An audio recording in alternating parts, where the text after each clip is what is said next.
Visual slow pan across ancient coins, medieval ledgers, and early bank vaults, soft ominous music. Narrator serious tone. What if the global banking system, this invisible network that decides who gets credit, who builds empires, and who collapses under debt, didn't begin with governments or nations, but with a small group of families who learned how to turn trust into power? For centuries, rumors have circulated that a handful of bloodlines own the world's banks, that wealth moves in secret, that financial influence is inherited, not earned. But here's the truth.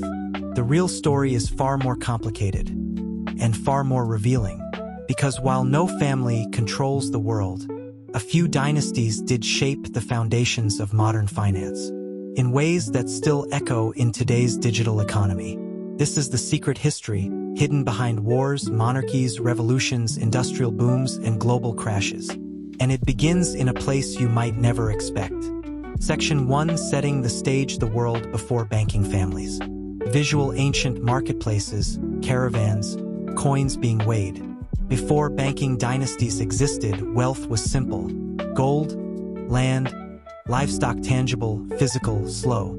Money couldn't move faster than a horse.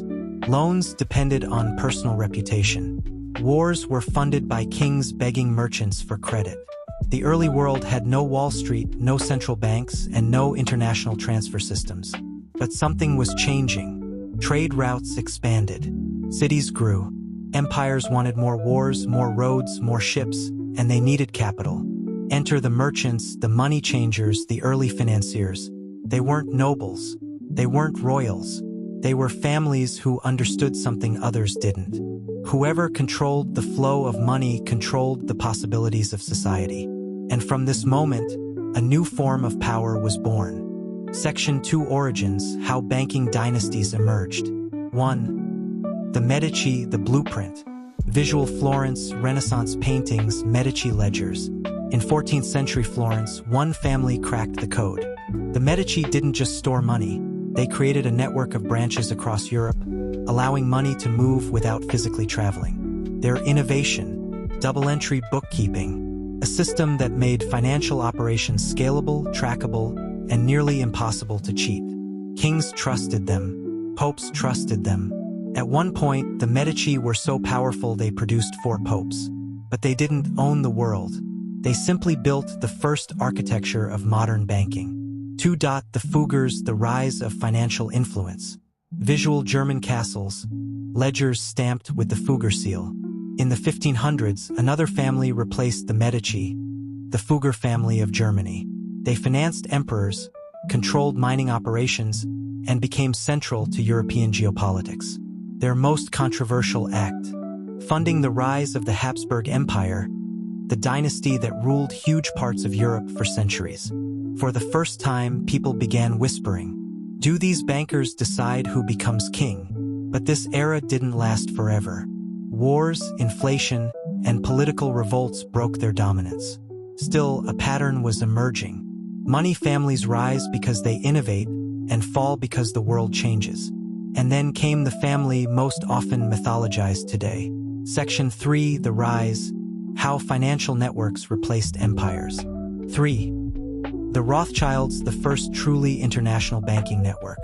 Visual 18th century European capitals, ships, letters exchanged across borders.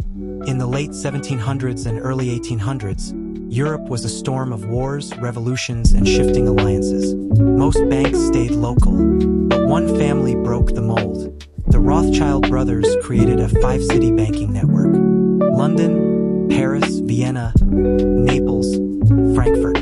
They built the first rapid communication routes, couriers, coded messages, financial intelligence. Their advantage wasn't secrecy, it was speed. While kings waited weeks for news, the Rothschilds received information in days.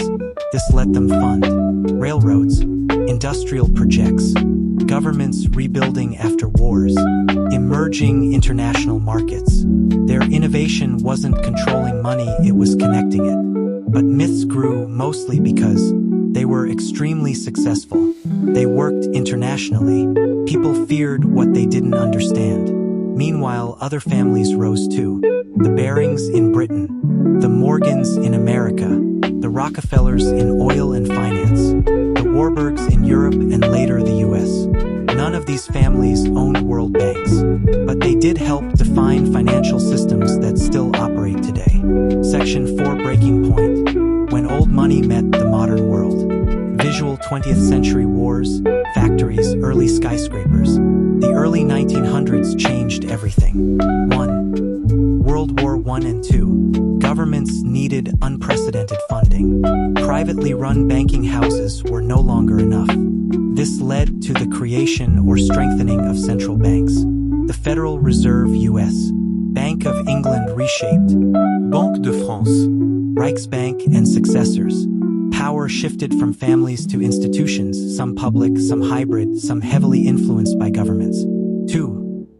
The Great Depression. Financial collapses wiped out many old banking houses. New regulations limited the dominance of private families. 3. The rise of corporations. By the mid-20th century, global finance moved from family-run banks to multinational corporations, investment firms, insurance giants, state-backed banks, international organizations IMF, World Bank. The era of families ruling finance was ending. Section 5 Fallout and failed fixes. What came after the dynasties. But even as institutions replaced families, new problems emerged. Complexity replaced transparency. Corporate boards replaced recognizable surnames. Global markets replaced national systems.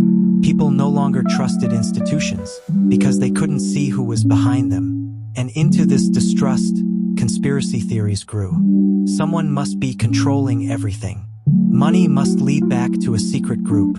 But modern finance isn't run by families, it's run by systems, and sometimes those systems fail. 2008 Global Financial Crisis. Eurozone debt crisis. Asian financial crisis. Banking collapses in multiple countries. Massive inequality driven by market structures. Each shock adds fuel to the belief that someone is pulling the strings. Yet the reality is more uncomfortable. The system is powerful because no single person or family controls it. Section 6 Modern Parallels. The new financial power, visual digital markets, algorithms, high-frequency trading. Today, power doesn't belong to banking dynasties. It belongs to algorithmic trading firms, multinational banks, global asset managers, central bank policies, tech giants entering finance, digital payment networks, AI-driven markets, private equity funds. Here's a shocking pattern. The top 3 U.S. asset management companies oversee more wealth than the GDP of almost every nation on Earth. Not owned by families, owned by millions of shareholders and governed by boards. Another revealing fact. More money moves in a single day on global digital networks than existed in the entire world during the age of banking dynasties. The scale has changed, the players have changed, but the core principle remains. Whoever controls the flow of money shapes the direction of society. Final section. Takeaways, warning, and call to action. 3 clear takeaways. 1. Banking families didn't own the world, they innovated in moments when the world needed new financial tools. Their rise came from solving problems others couldn't. 2. Power shifted from families to institutions, and from institutions to complex global networks. Today's influence comes from systems, not surnames. 3. Myths grow where transparency is lacking. People fear hidden control because modern finance is too complex to understand at a glance. Final warning or open-ended thought. We stand at the edge of a new financial era. One shaped not by families or kings, but by algorithms, AI, and digital currencies. The question is no longer, who owns the world's banks, but rather, who, if anyone, controls a system that now moves faster than humans can think. Call to action.